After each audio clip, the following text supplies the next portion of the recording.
The biggest barrier to our own innovation is in fact our own expertise and our own experience. But the time that you need to think different is the time you need to get out of your river of thinking, I call it, because that blocks you the whole time from having big ideas. So how do you get out of that river of thinking, your expertise, to think differently, and how do you help other people to do it?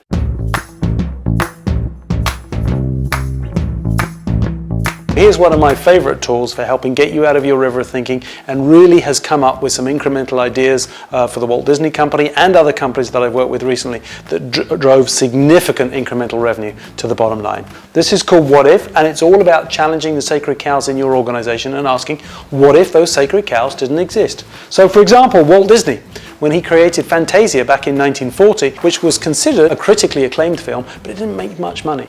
And so he wanted mist to pump into the theatres during drip, drip, drip Little April showers. He wanted heat pumped into the theatre during Night on a Bare Mountain. And the theatre owner said, no, Walt, it's too expensive. We own the theatres. The movie's only there for a short while. We're not going to make that investment. So Walt used this tool that I've repurposed.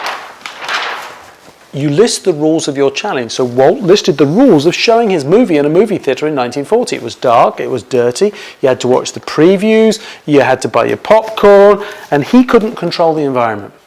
So Walt said, what if I, Walt Disney, could control the environment? Well, he couldn't, he didn't own the movie theatres. But imagine a world where he might then. So he said, okay, well, if I don't own the movie theatres, what if I brought my movies out of the movie theatre? Well, that was an absurd suggestion in 1940. And so if you bring your movies out of the theatre and there's no screen there, they'd fall over. So he said, well, imagine if they were three-dimensional. Then they'd have to have somewhere to live. Well, the pirates can't live next to the princesses. They'd need different lands to live in. That's how Disneyland was born, July 17th, 1955, the biggest creative invention of the 20th century. Reed Hastings, the founder of Netflix, he had $130 worth of late fees on Apollo 13. So he used this tool, same tool.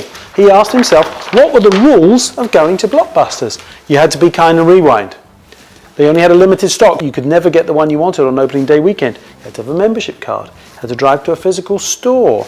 You had to buy the popcorn. You had to stand in line. He took physical store in 2005 and asked the audacious what if question. What if there was no physical store? Okay, well, if there's no physical stores, well wait, streaming's coming online. Well, if I created a streaming service, nobody would have to drive anywhere. Nobody has to return anything. I can cut the rental off at the end of 24 hours. So there's no late fees and you don't need a membership card. He took it to Blockbusters 5 times. They turned him down 5 times. He put him out of business in 5 years.